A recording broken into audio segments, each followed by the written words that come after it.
Semakin panjang usia kita, semakin banyak pikiran yang gak penting yang akan kita simpan dalam otak kita. Maksud saya apa sih ngomong ini? Bapak Ibu yang saya sayangi karena Allah, hidup ini gak ada yang ideal. Jika kita di usia 50-an, 60-an, akan banyak hal-hal yang tidak sesuai dengan keinginan kita. Contoh, izin minta maaf. Kadang-kadang anak udah dewasa tapi belum mandiri, bawa beban pikiran. Kadang-kadang menantu tidak pernah ngunjungin kita, bawa lagi beban pikiran. Kadang-kadang lo anak kok gak pernah ke rumah ya, bawa lagi masuk lagi dalam file otak kita. Kadang-kadang loh kok menantu gak suka sama saya ya, padahal saya udah tua, masuk lagi dalam pikiran kita. Lah kita sakit kok anak gak datang ya ke rumah, masuk lagi dalam pikiran kita. Oh kok saya udah lama gak dikunjungin anak ya, sampai ada orang tua yang bilang tunggu mati aku dulu baru kalian datang, masuk lagi dalam pikiran orang tua. Kadang-kadang kita pergi majelis taklim, rumah kayak gitu kondisinya, kawan-kawan menyinggung kita pula, masuk lagi dalam kepala kita. Saya ingin berpesan kepada, saya anggap sebagai orang tua saya lah. Ini juga saya bilang sama orang tua kandung saya. Di usia mak, di usia bapak sekarang ini, fokus aja gimana caranya masuk surga. Kalau ada anak menantu yang tak sesuai keinginan hati kita, ikhlaskan. Kalau ada anak yang masih melawan, ingatkan, ikhlaskan. Ibaratnya tawakal, detachment. Kita gak bisa merubah itu semuanya. Kalau ada kita sakit, kok gak dikunjungi ya? Kok gak datang juga ya? Anakku mapan, kok gak bantu aku ya? Ikhlaskan. Kok gak ikhlaskan Ustazah? Selamatkan pikiran kita.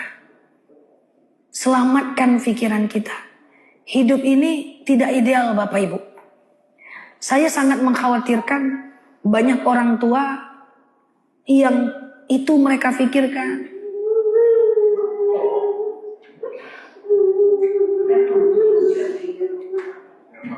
Nggak apa-apa Bu. Iya.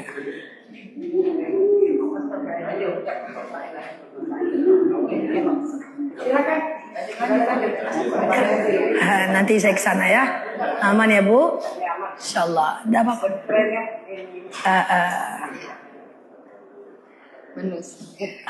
Iya, sabar ya. Aman ya Bu? Oke. Ikhlaskan. Itu karena kalau kita simpan Bu, itu ibarat file yang ada dalam handphone. Nggak penting kita simpan dalam-dalam. Ujung-ujungnya apa? Saya khawatir sekali. Ibu jadi nggak tenang. Ibu risau. Menung-menung. Ingat itu semua.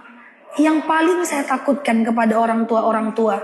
Termasuk mungkin orang tua saya atau ibu semua yang saya anggap sebagai orang tua saya. Akhirnya apa? Ibu-ibu ibadahnya jadi nggak fokus. Ibu-ibu jadi nggak fokus sholatnya. Jadi nggak fokus majelis taklimnya. Akhirnya pikiran kita jadi terganggu. Nah, yang saya pengen pesan saya itu yang pertama Bu. Akan banyak hal di luar kondisi kita. Kira-kira Bapak Ibu bisa mengikhlaskan itu semua? Kira-kira Bapak Ibu bisa ikhlaskan itu semua? Bu, saya selalu bilang kepada jemaah yang orang tua. Apapun kondisi anak kita, menantu kita, saya izin minta maaf. Paksakan diri tetap ridhoi mereka ya. Karena kalau karena sikap mereka kita nggak ridho, kita udah mau meninggal Bapak Ibu. Kalau kita nggak ridho, sengsara hidup mereka. Pasti Bapak Ibu. Ridhollah, ridhol walidain. Suhtullah, suhtil walidain. Ridho Allah itu bergantung kepada ridhoan ibu-ibu dan bapak-bapak. Yang saya khawatirkan ketika anak Bapak Ibu tidak sesuai dengan apa yang kita inginkan, dia durhaka, gak pernah datang, melawan, gak perhatian, kita marah, kita gak ridho, sengsara mereka. Jadi itu yang saya khawatirkan Bapak Ibu. Jadi gak apa-apa kalau ibu ada yang menangis, maafin saya, insya Allah yang saya sampaikan ini Saya rasa ini penting karena sekali-sekali kita bertemu.